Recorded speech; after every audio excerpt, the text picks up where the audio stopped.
Howdy YouTube, Unky Joe here, Unky Joe's Playhouse. Hope you're doing well today. Thought I'd throw another video together. Guess what time it is? It's server room cleanup time. The weather finally cooperated with me yesterday, and I was able to get outside and get some cable runs done. And today is the 15th of January, and that's DTV Day. DirecTV Day. I got my notice in my email this morning. My DirecTV is now disconnected. So I spent last night between I got started about 5 o'clock in the evening on the server room. And then after the spouse left for work, I went ahead and pulled down DirecTV about 10 o'clock and started reorganizing the server room. And there's some other things I did as well, and let me show you what those things are. And what do we have here, boys and girls? It seems we have a couple of packages. So let's open them up and see what they are. And more bubble wrap. I like it when they take the time to wrap the hell out of it. I'm going to just cut across there and open it up. This should be the iDrac Enterprise iDrac card. Now the one I got for the other server, I paid $20 for. This one I paid $10 for. And I guess that's it. No push. I love that. Yep. That's the iDrac card. Huh. Alright, we'll set that aside for... Let's find out. Should be 4 of them in here. And hopefully... It said they included the screws, so we shall see.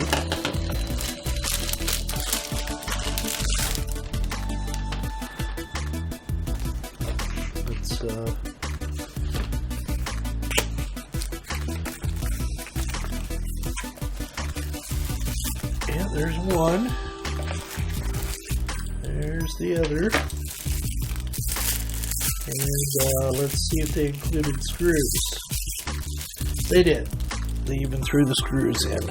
So, yeah, that looks like a Dell sled.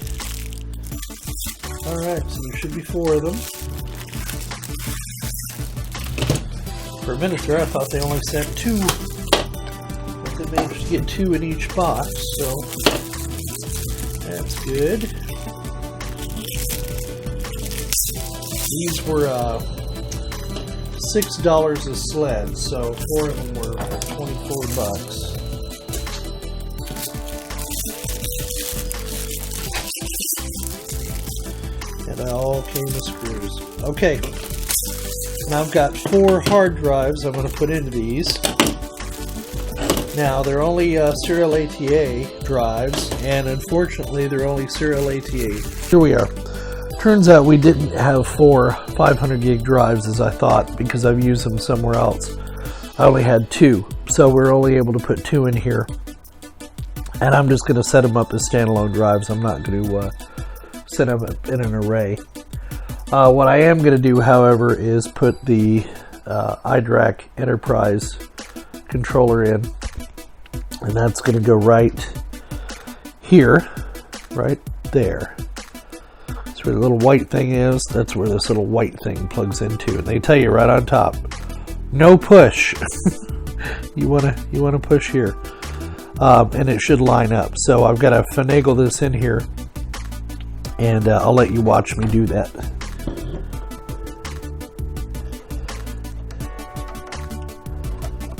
There we go. I don't think it's in there. Now it is. Yeah. Okay, so you don't push on this part here. You push over here where the little blue button is. Now what that does is that gives me a dedicated network card right here. So I'm going to need to plug a cable into that to have a dedicated network connection. I don't have to, but I'm going to. So, yeah, the stars aligned yesterday, and that iDrac Enterprise controller card came in along with the drive trays. And originally I was going to put 4 500 gig Samsung serial ATA drives that a client had given me. We upgraded the drives on their Buffalo NAS, and with 2 terabyte drives, and the owner gave me his old 500 gig serial ATA 2 drives. So I was going to pop 4 of those in that new Dell server, but I only have 2. I forgot I put 2 somewhere else. It's not important. So I only had 2 to put in there. And then, like I say, I put the enterprise network card in. I didn't document going through and doing the updates because I had a little glitch, and frankly I was using the iPhone camera to film it with, and we know how funky that camera is to get it to work properly and get it to focus all the time. And I can't, the display, you know, look, the display is only this big. It's a 5S, so, and I've got really, you know, bad eyes when it comes to close-up stuff. Even though my eyes have been fixed, it's for the far away vision. So I filmed as little as possible with that camera, and but I did get the firmware had already been updated on that iDrac card. So thank you to the eBayer who sold that to me and went ahead and did the firmware update on it, because that was one less thing I had to do. And I did get the drives installed in there as well, and the sleds, and I believe I showed you that. So it's time for a daily weather report. So today is Sunday, and outside it is 61, and it was foggy earlier. And here's our 5-day forecast. So you can see we're going to have rain most of the week, the 10-day, going all the way out. And next Sunday is my birthday, and I'm going to be 51. Yeah, I'm an old guy. So hopefully we're going to go out to dinner next Saturday, so hopefully that day will be nice, because I've got family in from out of town, etc. So here's the weather in our area.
So there it is. There's the pile going back to DirecTV.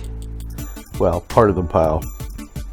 I've still got 3 other receivers that have to be added to the pile. My workbench is a mess. Stuff strewn everywhere. My desk, my Mac desk workstation is a mess. My chair is a mess. However, my server room is clean. Yay! I went ahead and went with a new patch panel, a Cat 6. You can see right there, Cat 6 patch panel. I had one laying around that I purchased for a client and never used. Even though I'm only using 4 ports on this thing right now, I've got growth, or I've got room for growth. And I think what I'll end up doing is doing a custom cable for all of my servers. I haven't made a decision yet, and wiring them into the patch panel and then bringing them down the rail. I went ahead and I moved my switch up little bit higher so that it's closer to the patch panel. And I've got some of these connections tied off. You can see the cable is much neater than it used to be. So let's come around here to the back of the rack. And there we go. We've got them tied up to the top here, just kind of out of the way. This biscuit jack, as I call it, is the connection to the back half of the house. Remember, I told you I had cut the cable too short, so what I did was just added a jack and wired it up directly to, I have a cable coming over here and then up to the side and then up to the switch over here for the other side of the house. The black cable is for my TiVo. Alright, and then all the wires come back over here and go down under the floor and outside. This is my power over Ethernet for my internet connection. I mounted that to the wall. All of the DirecTV equipment is gone, but I left the dish and the splitter in there just in case we change our minds. I still have not run power in here, so I'm having to use this power connector over here behind all this crap. But I am going to wire up the power connector next week and mount the power strips to the wall. The cabling isn't too bad in the back. I'm using blue cables for management and yellow cables for data. And except in the case of my internet connection, I'm using a blue cable as well. So the cables are rather neat in the back. They're not too bad now. Much better. You can see my connections on my amp have cleared up. Let's come back to the front of the rack because I want to go over that. I went ahead and created another shelf for routers. Now right now I'm running a pfSense router on my ESXi server, and that's this beige box right here is running ESXi 6. That's at quad-core AMD with 16 gig of RAM, but occasionally when I'm doing work and I still need work on that ESXi server and I still need to get out to the internet, I've got both my Ubiquiti Edge Router Lite and I have this older Buffalo Air Station. This is a great little piece of kit. It's a wonderful router. It's running DDWRT. Rock solid. It's got a 400 megahertz processor in it. I've never been able to crash this router. The Edge Router Lite, I was going to put OpenWRT on it, but I decided it was more trouble than it was worth because, frankly, I have fallen in love with pfSense, the firewall. So we'll cover that later. I went ahead and gave the TiVo bolt its own shelf, and it's right there. I then put the LG Blu-ray player for the theater on its own shelf, and then the HDMI switcher is right here because my amp does not support HDMI. So I use this little switcher not only to switch the HDMI, but to get the Dolby Digital out optically, and then that goes in the back of my amp. I went ahead and put my Xbox 360 back on the shelf.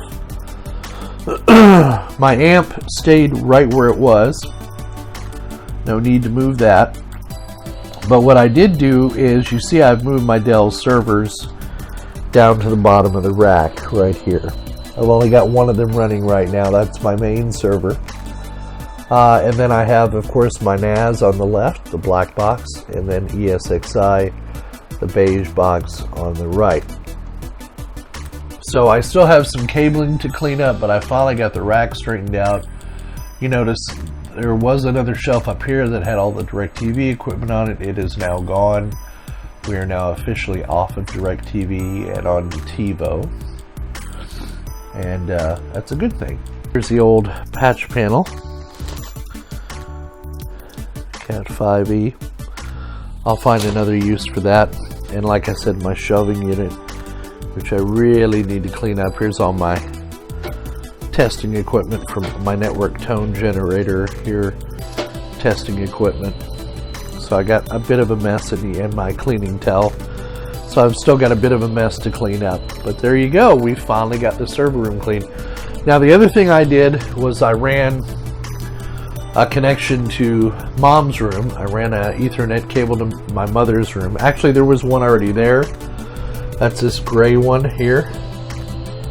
I just had to tone it out, put it through the wall, and then these two blue connections here are going to over here to my desk. Because if you remember, I had wires running up the side. Those are gone now, and I had them running along the floor. So as you can see, quite an improvement on the server room, what it was before and what it is now. I don't have a bunch of stuff laying around on shelves that doesn't belong where it belongs. I tested all the connections, they all work fine. And like I said, I moved those Dell servers down to the bottom rack. They just seem to work better down there. I still have some work to do. I still have some cable management for the power, but once I get that power connection run, that'll be the then I'll be able to clean up the power connections in that room. I do need to get another UPS. I have that smart UPS down there from Triplite, but I'm debating whether or not to buy new batteries for it, if I can get the old batteries out of this thing, because they've swelled up inside, so it's going to be a challenge. Last time I priced batteries for that thing, they were about $300, and for that amount of money, I can just buy a smart UPS, APC, or Schneider for about what it takes to replace those batteries. So on eBay, a used one. So we'll see what I do with that. Right now, I've got a couple of battery backup units in there that'll run the servers and allow me to shut them down gracefully in the event of a power failure. So there's the server room cleanup. Pretty cool, huh?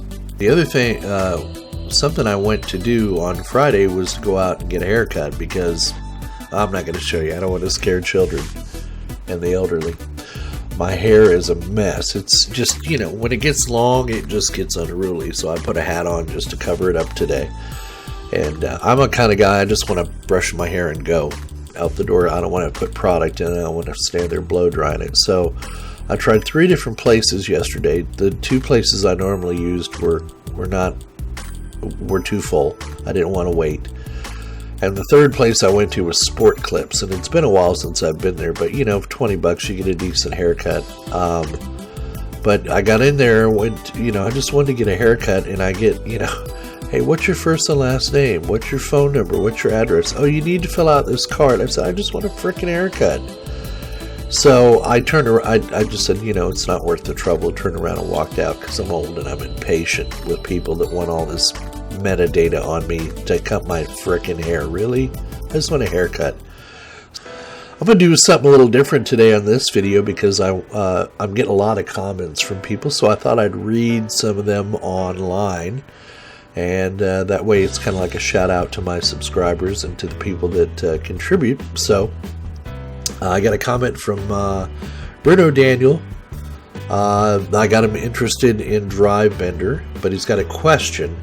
It says, if I select a folder, the difference between Drive Bender and other drive mirroring software is Drive Bender allows you to go down to a folder level and select what folders you want to mirror, and then it makes sure you have copies of that data on 2 different drives in the pool.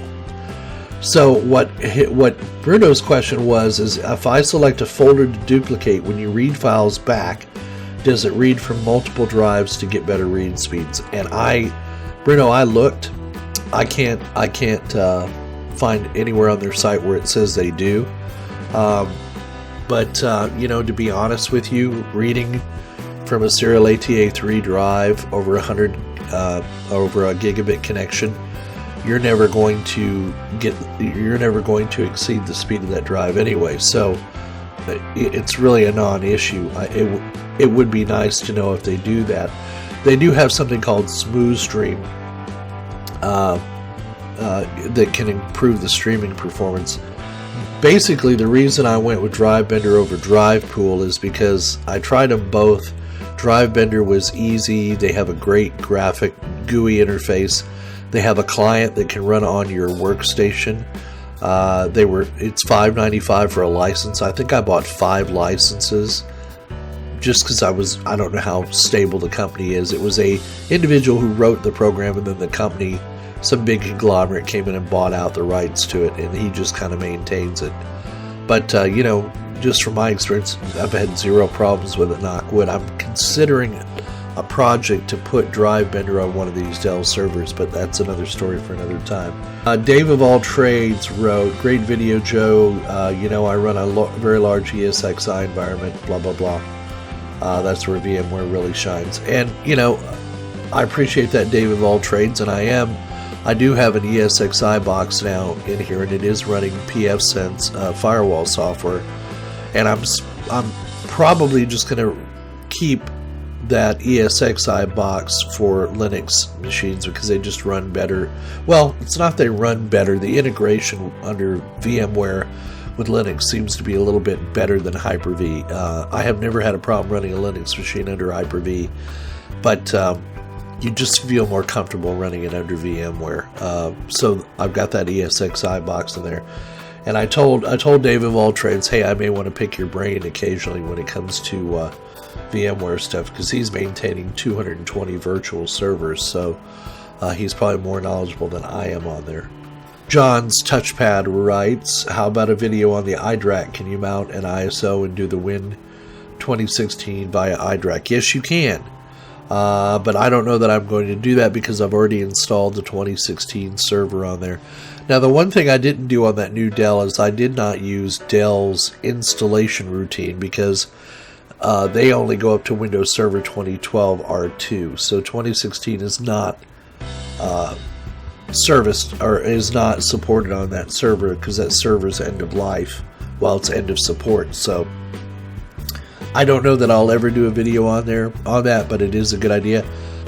Brock Wardlaw wrote, and this was on my TiVo Bolt video, you can do a global search on Roku and it lists all the services that have it with a link.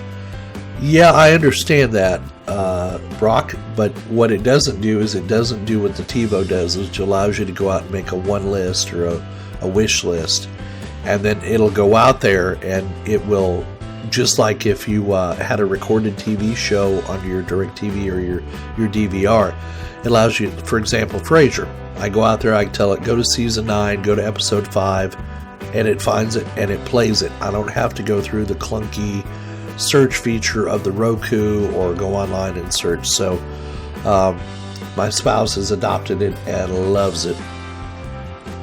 What are the specs of that new server? Okay, so it's got two Xeon East 5640 processors in it at 2.66 gigahertz. It's got 24 gig of RAM and two 140 gig SAS drives spinning at 15K. Those are the specs on that server. Dave of All Trades again wrote me and asked how I was mounting that R710 to a 2-post rack. Yeah, I don't recommend that. I would get I was a little short-sighted when I bought this rack because I honestly just thought I could get by with using shelves. But if you're going to mount a server that size on a 2-post rack, you really need to consider a 4-post rack. I know it can be done, and even though this rack is bolted to the floor, I just don't trust the stability of it. So what I've done is I put it on the very bottom of my rack just to keep it stable. I have an old UPS down there, so when I was rearranging the rack yesterday, I said, hey, why don't I just stack them on top of one another down there flat on the floor or flat on top of that UPS. So that's what I did. Yeah, and Null Root IX, Null Rootix, yeah, Null Rootix goes, rip off of my Playhouse. Yeah, pretty much. Yeah, exactly.